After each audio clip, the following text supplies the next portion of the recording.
I know that we can. I know darn well we can work it out. Oh, yes, we can. I know we can. Yes, we can. Oh, why can't we if we want to? Yes, we can.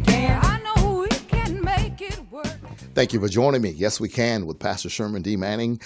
You're on part 2 of an interview with one of America's foremost criminal experts, one of the most successful criminal lawyers to ever enter a courtroom, tried cases with the likes of Johnny Cochran and many, many others. And we're having a fascinating discussion about law and order and the criminal justice system. Mr. Hirsch, welcome back to the show. Pleasure being here. Thank you. So on my show, I'm always, I try to be very respectful, and I don't ever want anyone to answer a question that they don't want to answer or to go into something. You know, some people don't want to be political or what have you. But so I'll ask the question, and if it's something you don't want to go into, it's fine. We'll move right on. I wanted to know, what do you think about the current district attorney, George Gascon, and all of the recall efforts and things of that nature? Do you care to discuss that at all? Sure, I'll discuss it somewhat. First of all, when he ran for office, he made it very clear what he wanted to do.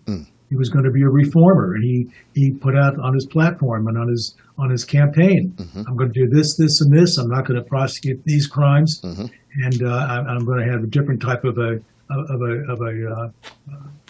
office than we had before. So nobody should have been surprised when he was elected that he did those things that he promised. Right. And I thought the recall was sour grapes. I think when somebody runs for office and says they're going to do X, Y, and Z, and that's what they do, right, you can vote them out the next time if you don't like what they did. But Thank you. These recalls, I think, are just getting out of control, and I think are just ridiculous. Yeah. I think, personally, I think Mr. Gascon made the mistake of not sitting down with his deputies, and there's a lot of them. When I started in the DA's office, there were 100 and some. Now there's over 1,000. Wow. And but he certainly could have sat down and met with them in groups and said, "Here's what I'm going to do. Right. I welcome your input, but I ran on this platform and I plan to do this, this, and this. And let's go and do the right thing." Right. I think just coming in and saying it's my way or the highway may have been an error, and he sort of turned the office, a lot of people in the office against him, and a lot of people have left the office. But, you know, that's a matter of style. Right, right. Yeah, I think you had it spot on. I mean, that is what I have been fascinated by, the fact that in watching him agree or disagree, he said, "This is what I am going to do." And then he got into office and began to implement exactly what he said he would do. And suddenly people acted as if they forgot what he said. And now suddenly he's the bad guy, you know. And to your point, I watched an interview with him recently where he admitted that he should have met with everyone when he came in. And he didn't really use that as an excuse, but he did explain. He said there was a pandemic going on. None of us were meeting. Everybody was pretty much locked down. Many people were working from home. He says, but in retrospect, I should have done exactly what you just said, which is sit down with everyone. And as a leader, you know, and I'm a leader in training, I've learned that when you get people's input and when you allow them to buy into your vision and have a part of it, you are more successful. But I agree with you. I think the guy is doing exactly what he said he was going to do. And these draconian laws that we've passed over the years, where we just lock people up forever, have not worked. And so the definition of insanity, somewhere I read, is when you try to do the same thing over and over again, expecting a different result. So I think he's done what he said he would do. So back to the book you were talking about. I was going to say one thing, Please do. As a side. Yes. I don't agree with everything he's done. I think some of the things are not well thought out, but I certainly favor his not seeking the death penalty. I think that's one of the more abused aspects of the criminal justice system I've ever seen. When I joined the DA's office, I made it very clear that I was opposed to the death penalty. And I thought, I'm never going to get hired. But the man who was the DA at the time, Joe Bush, actually Joe Bush was the chief deputy DA, said, "Don't worry about this. Lots of guys who will try the capital cases will still have you as a deputy." And I never prosecuted one. I defended them, but I never prosecuted one. And that was, the way it was. And out of curiosity, why do you not support the death penalty? Because I think it's abused. I think it's not fairly given. I think minorities, poor people of poorer people are more apt to get the death penalty than people who have means or are wealthy. People either because of the color of their skin, because of their appearance, whatever it is. Maybe they get the death penalty when others don't. I think people who don't have the money to properly defend themselves, they get the death penalty. The case I pointed out, the Ribikoff case, Yes. should never have been sought as a death penalty prosecution, but it was because of the victim, Right. not because of the act of the Right. defendant. Right. So those kinds of intangibles can mean a person will get the death penalty when someone else won't. Someone who's prosecuted for the same crime in Kern County or Inyo County might receive death, where somebody in LA, in Central District of LA, won't. Right. So it's not fairly balanced. It's a state law, but it's not fairly doled out, and it's not fairly handled. Right, right. And here again, I know you don't practice law anymore. You couldn't second chair, but the person that I was telling you about who is listed incorrectly on Megan's, if they were to write you a letter, would you respond? Well, I can respond, but I can't handle their case. I course. certainly, I'll read their letter, maybe pass it on to somebody who's still in practice, but I can't give them advice as an attorney. That person is just getting a bum rap, and they should maybe go to their local police department and ask them to intercede for them and show them this. They shouldn't be on there and get it corrected. They may have the means to do it. Well, I mean, when the ACLU sues the DOJ and they still don't change it, I don't think the local police is going to help this person. But I will pass on that information. I mean, the ACLU can certainly follow up on it if they want, if they didn't get what they were promised. Okay. The judge you were speaking of who wrote that book, I mean, and by the way, mentioning writing books, didn't you write something on obscenity? What was the title of that? I did. It was called "I Know It When I Seize It," SEIZE. Okay. The Loyola Law Review. It was a famous quote from Justice Stewart. "I know it when I see it." I can't define obscenity, but I know it when I see it. Right. So we wrote a book. We wrote an article called "I Know It When I Seize It," and it was used. When those cases were being prosecuted, there you don't see those cases prosecuted any longer. That's for sure. Okay. Mentioning that, I was thinking of something I read years ago called "The Truth May Set You Free," and it was written by a gentleman that I'd like to ask you about by the name of Barry Tarlow. Have you ever heard of Barry Tarlow? Certainly, I've had many cases with Barry, and he was a good friend. He passed away a couple of years ago, and he was certainly someone who he did mostly federal work. But I know him. I know his former girlfriend is still practicing and handling capital cases, and he was a fine lawyer. Yeah, he well was respected great. throughout the country. From what I read, he was great. What about mentioning Mr. Tarlow, a person who was in his firm, and I think either she's over his firm now or has her own firm, Attorney Blair Burke. Have you heard of her? Blair runs that firm now, and yes, I do. She was a member of the American Board of Criminal Lawyers and may be the president in the coming years. Very fine lawyer as well, and we did a lot of work together. I actually saw her recently. We've spoken sporadically. Long story goes way back to one of the greatest trial lawyers in the history of the Commonwealth of Virginia. His name was Murray Janus, and he actually told me about Blair when she was Blair Bernholtz. And so, concisely 3 or 4 months ago, I was entering the courthouse, and I was in the cafeteria, and someone says, "Is that Pastor Manning?" And I said, "Who is that?" And she says, "I'm Blair." And I couldn't believe we finally met. Some of the other OG... Her father, by the way, is also a member of the American Board of Criminal Lawyers, Steve Bernholtz. He was a fine criminal defense attorney in North Carolina. Wow, that I didn't know.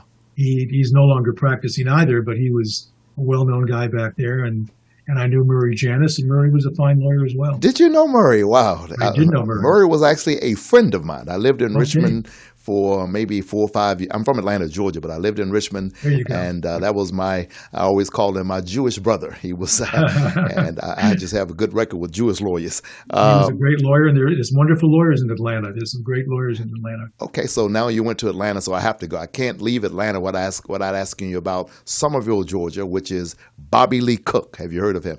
I know Bobby Lee as well. Another real character, He was what you call a country lawyer who would steal your wallet before you knew it was gone.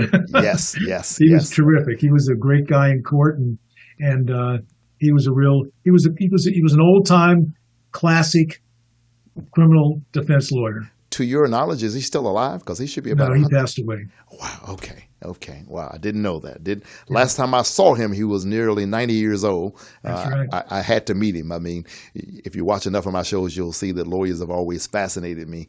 I wanted to be an attorney, but then God called me to do something else. So I met him, and again, you said it right, a class act. I think he Fascinating man, fascinating guy, and just he just had that certain Southern way about him. He could get up there and speak to a jury, and I'd never had that eloquence or those choice of words that he had. He was great. It was rumored that the TV show Matlock was actually based loosely on Bobby Lee Cook. I wouldn't be surprised. Yes, Wouldn't be surprised. I heard that. And Yes. mentioning lawyers, so I got to ask you, have you heard of a gentleman who's in his 70s now by the name of Lenny Levine? Oh yeah, Lenny. I knew Lenny when he was a DA. I started off opposing him, Okay. and then we did many cases together. He's on a case right now with a woman who's going to speak at my class tomorrow, who's a DA, and he's defending the gynecologist from UCLA, Okay. Dr. Heaps, Okay. who is on trial right now for sexual assault. And he's also defending the gynecologist from USC, Dr. Tyndall, Okay. in his case. So Lenny's one of the foremost sexual assault defense attorneys in the business. Wow. Wow. Great guy. Have you ever seen him try a case? I don't really seen him, but I've been in trial with him. Okay. Okay. Yeah. So is he good with juries?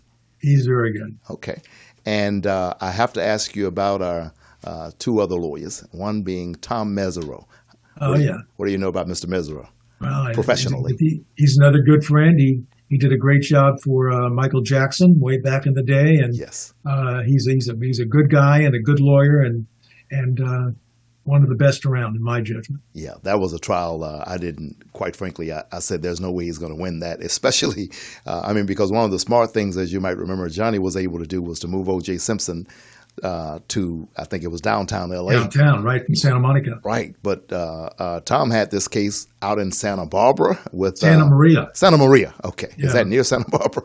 Well, it's near, but it's a more conservative part Yes, of Santa Barbara yes. County. And I remember reading that, and I said, hey, the great Tom is going to lose this one. But he actually prevailed in that case, and I sure thought he did did. an amazing He sure job. did. And he is a Let me tell you nice... something about the OJ case. Okay.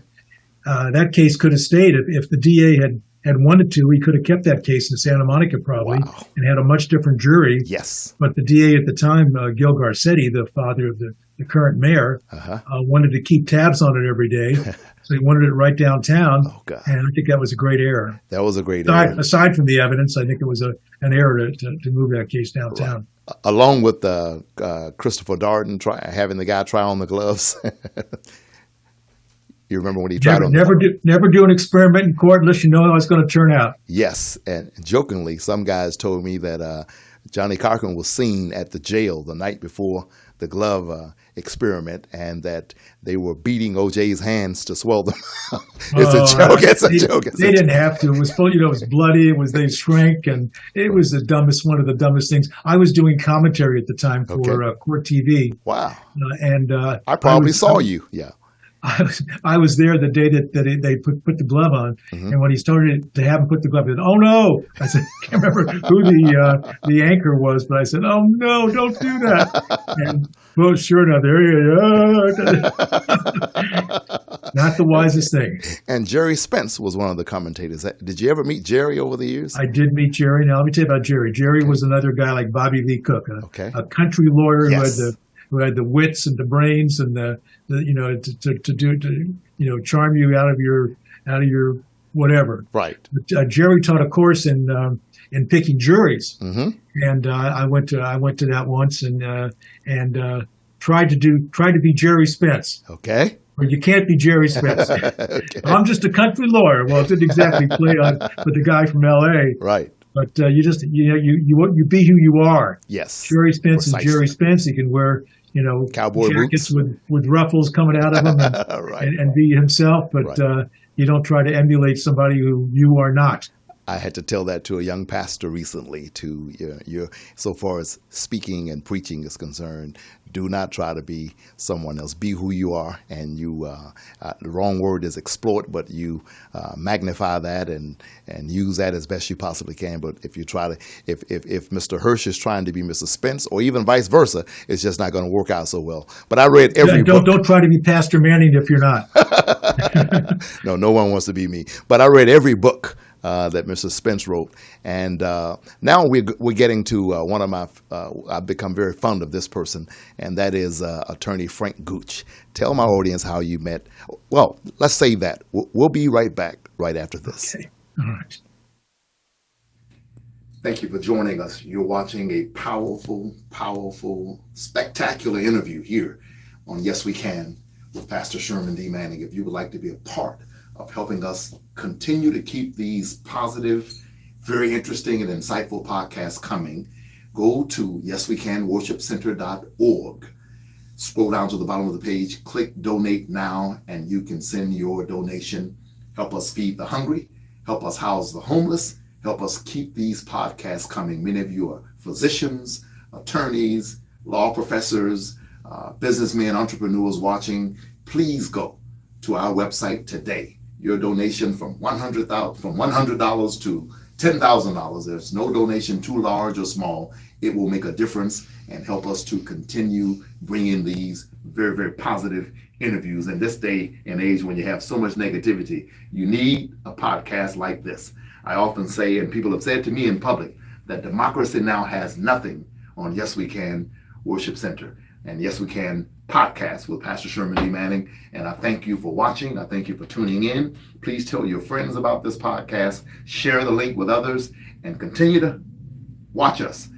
Coming up in a few days, you will see just a spectacular interview with a person who is so afraid of some of the things that they've done to help rescue children that we won't even show their face on the podcast. Look for that coming up very soon. I promise you it will be very, very interesting and exciting. You don't want to miss this podcast. Coming up in a few days, there's a gentleman we will be interviewing.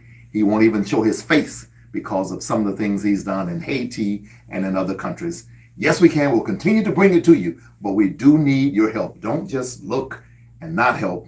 Participate. Yes, we can. worshipcenter.org. Your donation of $100 to $10,000, whatever you can send, will help us keep these podcasts coming. Now, let's get back to this spectacular interview with attorney Richard Hirsch.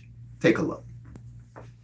There you have it, ladies and gentlemen. If you want to be a part of this podcast, the information you just saw is how you do that. So I'm still with attorney Richard Hirsch, and we're in the final portion of our interview in Baptist preaching. We're in the closing community of the sermon, so to speak. And so we were talking about attorney Frank Gooch. Please tell my audience how you met him. Well, I met Frank when he was practicing in Santa Monica. He was a friend of someone in my firm. And he started to refer me criminal cases, and I would sometimes refer him criminal cases, but he was one of the most honorable, decent, ethical people I ever met. He was a pleasure to be with, and in fact, I saw his interview with you, and he's still obviously a pleasure to be with, and he's just a wonderful guy and a real someone who people should follow in the law. He's a civil lawyer, not a criminal lawyer, right? But I had the pleasure of handling many of his clients over the years. Right, and I can't miss an opportunity to give him a shout out. He's one of the few people who's been on the show who actually contributed financially to the work that we do. And if you're watching, Mr. Gooch, I want to thank you again for that, and thank you for telling me about all these wonderful attorneys, to include attorney Richard Hirsch. So you're practicing, you're teaching law school now. How long have you done that? It's been about 3 years or so. I'm still active in the community. In fact, I've been on the board of a homeless organization, services organization, for about 30 years. And tell me about that. It's called the People Concern. It's a large organization. We merged with a group downtown called Lamp Community, which is on Skid Row, and now we have a county-wide presence, and probably the largest homeless. I know you're very active in homeless services as well. It's one of the largest homeless service organizations in the country, and doing what we can for the horrible problem that exists in LA County throughout LA County Yes. with the homeless. It's just a terrible, terrible problem, and hopefully we're going to clean it up someday soon. Yeah, they claim that that the county has settled, I think yesterday or so, and in fact, the lead attorney on that case has been on my show at least once, maybe twice. Elizabeth Mitchell, and I'll have her back very soon for an update. What made you want to get involved with helping the homeless, Mr. Hirsch? Well, one of my oldest friends from college was a woman named Sheila Kuehl, who is leaving the Board of Supervisors this term. Oh yeah, I'm familiar. And Sheila was she started she was on the board of what was then OPCC, and she started an organization called Sojourn, which is one of our programs for battered women and their children, I'm familiar. many homeless. And when she became a member of the state legislature, she asked me if I'd like to replace her on the board. So I did. Okay. And I was not involved with homeless services before that, but I'm still there 30 years later. Okay. And what do you think? Are you familiar with the lawsuit that was filed by the LA Alliance for? Can't even think of it at the moment. I'm drawing a blank. The lawsuit that was filed, and Judge David Carter is the judge in the case. That's the one that was just settled. Right. You know, it's better than nothing. The county was refusing to be involved, was refusing to settle, Right. and they just announced yesterday or today that they settled. Right. And the difference is the city was going to provide the housing, and the county was going to provide the services. Right. And now the county is signed on to provide the services, so I think it's going to be a big help. Judge Carter still has to sign off on it. I assume he will, because it's going to at least house thousands more and provide them with services. As you know, just putting somebody into a cubicle doesn't solve homelessness. No. They need supportive services as well. Yes. And that's got to be part of the package. Yeah, the mental illness, the drugs and alcohol. I'll tell you about a case 3 or 4 years ago. I housed a gentleman. I was instrumental, by the grace of God, of being able to house a gentleman who had been homeless for 9 years. And if I told this story one time, I've told it 1,000,000 times. We got him housing, and he was actually in an apartment of his own. And I went to his apartment about 2 weeks after we got him housing, and I knocked on the door. And when he opened the door, I looked in his living room, and he had a tent set up in the living room. And that day, although I'm not a psychologist, I just play one on TV. I came up with a new phrase. We've heard of post-traumatic stress disorder. I call it post-traumatic street disorder.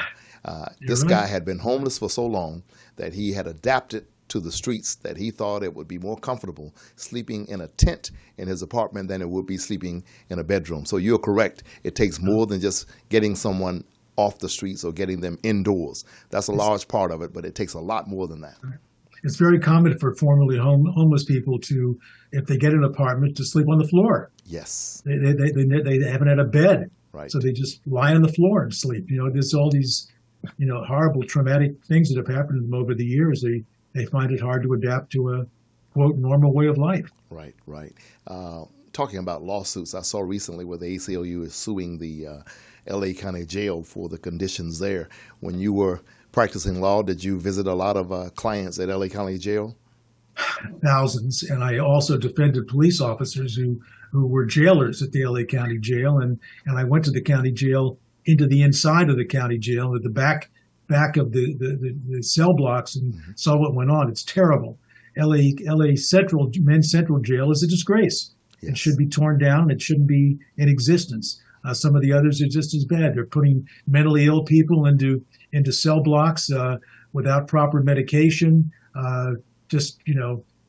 disgusting sanitary conditions, and they put these young jailers in there who just come out out of the communities. Right. They can't deal with it, Right. and they lose their temper, and they go off and hurt people. And it's just a bad situation. So I think what Gascon is doing, one of the good things he's doing, is diverting people out of the jail into mental health services. Right. So they're getting them into programs. They're getting them into programs like yours, like the People Concern, and getting them help rather than just locking them up and getting some kind of conviction. So that's a real mental health diversion.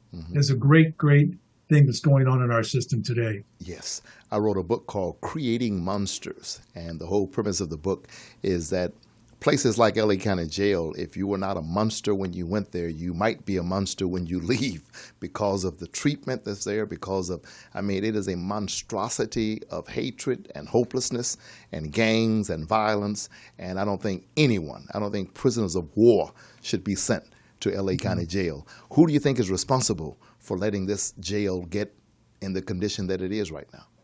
Oh, if you have, you and I could spend about 10 more shows and talk about that, Pastor. It's a very complicated thing. It's number one, over incarceration. People have been thrown in there who shouldn't be. People who can't afford to get out because of the bail system have had to sit there and rot away or wait for their case to come up, which could take sometimes years. There's many different reasons. The idea is that people should only be in there who are dangerous, who are a danger to society, who are at risk of fleeing. Those are the ones who should be there. And people awaiting trial who are presumed to be innocent shouldn't be locked away in a jail and have to stay there till their case is over. Right. What do you think about the state of we talked a lot about Mr. Gascon and the pros and cons of his office. What do you think about the state of the public defender's office in Los Angeles right now? Well, it's a great public defender's office. It was probably one of the foremost public defender's office in the country. It's the largest one in the country. I think they've graduated some great lawyers out of that office. I can name many who went on to private practice. It's a good office. I think the deputies there are doing the best they can. Sometimes they're tremendously overworked and don't have the time to handle cases. But I have students I'm teaching right now who are working at the public defender's office and doing the best they can. They're trying to back up the trial deputies and help them. But you know, if a lawyer has 50 or 60 cases on their caseload, they can't devote the time and attention to individual clients that private attorneys can, for example. Right. Innocent. They're doing the best they can. Innocent until proven guilty. Do you think that is a joke? Is that? I mean, is this really true? I mean, well, sometimes it is. I mean, why the innocent plead guilty and the guilty go free? Sometimes it is a joke, but no. You know, if you properly select a jury, if you have a case that's defensible, if you have a story to tell that you think will resonate with the jury, then presumed innocent means something, and it is a strong presumption, and it's the only system in the world that has it. But it's something that we treasure in our system, and hopefully we fight to preserve it, and we assure that people get their day in court if they want it, and if they're innocent, that they go free. Do you miss the day-to-day of the courtroom and trying cases and settling cases? Do you miss that? I miss aspects of it. I don't miss having to drive from Lancaster to Long Beach and Pomona and Pasadena and you know, be away from my family and miss my daughter's college graduation and things of that sort. I don't miss what the toll it took on me as a person, and it takes on everyone who's conscientious about handling cases. But yeah, I do miss the camaraderie. I miss some of the things that went on. I see things that happen. I say, oh, I wish I was there. I could, step in and do something. Right. Like armchair quarterbacking, right? Right. I would have thrown a pass there. Right. What do you think about Attorney Tarek Carroll? What do you think about him? Tarek was. I mean, I'm honored that I had the pleasure of mentoring Tarek. He's one of the best around. He's going to be one of the greats of all time. He's as ethical as they come. He works hard for his people. Prosecutors tell me that they just love him because he's such a decent guy, and he's fair and honest. He doesn't lie. He doesn't pull the wool over people's eyes. He's someone who you can take his word to the bank, and he's that kind of person. So I'm proud to have done my small part in mentoring him and hopefully teaching him some of the rules of the game, because he certainly has picked it up and run with it and is on his way to a stellar career, if not already. Right. Fabulous. Well, listen, it's been a pleasure and very enlightening having you on the show today. And I appreciate you coming by. I'd like to have you back sometime. Is there anything, last words you'd like to say before we end this show? No, it's a pleasure being here, and be sure to text me the name of your book. I'd love to read that. Okay, yeah, that was Creating Monsters for those of you watching. I'll text it to attorney. And the book that you have, is that still with the judge? Is that still in publication? Yes, it is. It's Why the Innocent Plead Guilty and the Guilty Go Free by Jed Rakoff, Rakoff. It's a very, very interesting book. I think you'd enjoy it. Okay, and UCLA, you're teaching now, and how's that going for you? How you like it?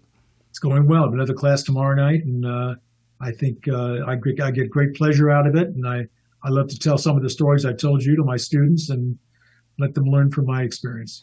Okay, well, one of the things you can do is when this podcast is published, when it comes out, share it with your students. Tell them to go individually, now not in mass because we want to get the views. Tell them to watch this podcast. Ladies and gentlemen, you've been watching Attorney Richard G. Hirsch, one of the best in the business, who just supposedly retired 3 years ago. But if you watch both interviews with him, you can see that he's still very, very active and very opinionated and has a lot to say. And there's a lot we can learn from him. And I hope that many of the junior lawyers watching, both prosecutors as well as defense attorneys, will watch this podcast and tell others about it. Remember that you can make a difference in your community. We can do it together. Yes, we can.